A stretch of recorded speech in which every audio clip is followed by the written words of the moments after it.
घर पर कोई नहीं था। पूरा परिवार गांव के मेले में चला गया था। सुबह से शाम तक घर में सन्नाटा पसरा हुआ था।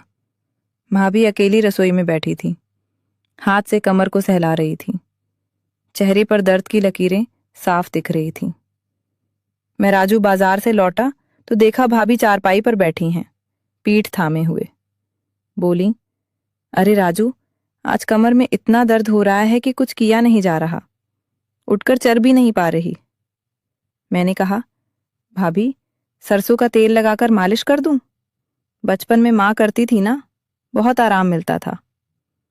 वो थोड़ी देर चुप रहीं, फिर हल्के से मुस्कुराईं और बोली, अच्छा तू कर लेगा, चल कमरे में चलते हैं, बाहर से कोई देख ना दे। कमरे में पहुंचते ही भाभी ने दरवाजा अंदर से बंद कर लिया, पंखा चालू किया, फिर चारपाई पर पेट के बल लेट गईं। साड़ी का पल्लू थोड़ा सरका हुआ था, लेकिन उन्होंने उसे फीक नहीं किया। मैंने अलमारी से सरसों का तेल निकाला, छोटी कटोरी में डाला और चूल्हे पर रखकर हल्का गर्म कर लिया। तेल की महक पूरे कमरे में फैल गई। मैंने हाथों में तेल लिया और धीरे धीरे उनकी पीठ पर लगाना शुरू किया। पहले तो हल्के हाथों से, सिर्फ फैलाया तेल। गुनगुना था।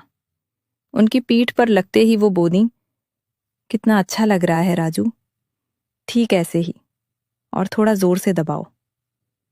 मैंने उंगलियों से दबाव बढ़ाया। उनकी कमर के दोनों तरफ की मांसपेशियां सख्त थीं। मैंने उन्हें गोल गोल घुमाकर मसलना शुरू किया। भाभी चुपचाप लेटी रहीं। धीरे धीरे मेरे हाथ उनकी कमर के नीचे पहुंच गए। साड़ी थोड़ी थोड़ी ऊपर सरक रही थी। मैंने जांघों पर भी तेल लगाया। हल्के हल्के दबाते हुए भाभी बोली, हाँ, यहीं दर्द ज्यादा है, अच्छे से करो। मैंने दोनों तरफ अच्छे से मालिश की। तेल से उनकी त्वचा चमकने लगी थी। कमरे में सिर्फ पंखे की आवाज और तेल की चिकचिकाहट सुनाई दे रही थी। कुछ देर बाद भाभी ने मुड़कर मेरी तरफ देखा। उनकी आंखों में थकान कम हो गई थी। बोली, राजू, तू तो सच में अच्छा मालिश करने वाला निकला। अब थोड़ा और ऊपर, कंधों में भी दर्द है। मैंने उनके कंधों पर हाथ रखे और अच्छे से दबाने लगा। पीठ पूरी नजर आने लगी। मैंने तेल लेकर कंधों, गर्दन और पीठ के ऊपरी हिस्से पर अच्छे से मालिश की। अब दोनों के बीच का फासला बहुत कम रह गया था। भाभी ने मेरी बांह पकड़ी और कहा, तू भी थक गया होगा, आजा बैठ। मैं उनके पास बैठ गया। उन्होंने मेरे हाथ पकड़कर अपनी कमर पर रख दिए। बोली, अब थोड़ा और नीचे, पेट के पास भी दर्द है। मैंने पेट पर तेल लगाना शुरू किया।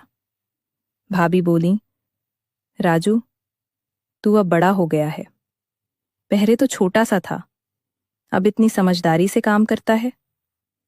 मैंने हल्के से मुस्कुराया।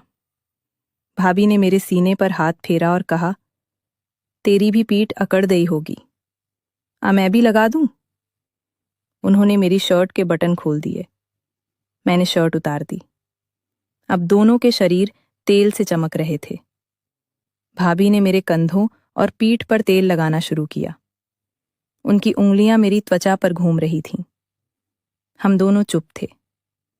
काफी देर तक हम ऐसे ही एक दूसरे की मालिश करते रहे। ना कोई जल्दबाजी, ना कोई बात, बस तेल की महक, गुनगुने हाथ और आराम की अनुभूति।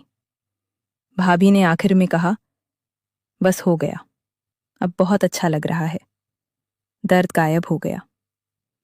मैंने तेल की कटोरी उठाई और बोला, भाभी, अगर फिर कभी दर्द हो तो बता देना। वो हंस पड़ी। हाँ हाँ, जरूर बताऊंगी, लेकिन ये बात हमारे बीच ही रहेगी। हम दोनों थोड़ी देर चुपचाप लेटे रहे। बाहर सूरज ढल रहा था। मेले से लोग लौटने वाले थे। भाभी ने साड़ी ठीक की और बोली, चल अब चाय बना दे, थकान निकल गई है, भूख भी लग रही है। मैं उठा, रसोई की तरफ गया। मन में एक अजीब सा सुकून था। घर में अकेले होने का मतलब अब पहले जैसा नहीं रहा था। कभी कभी छोटी छोटी बातें जैसे सरसों का तेल और मालिश रिश्तों को नया रंग दे जाती हैं।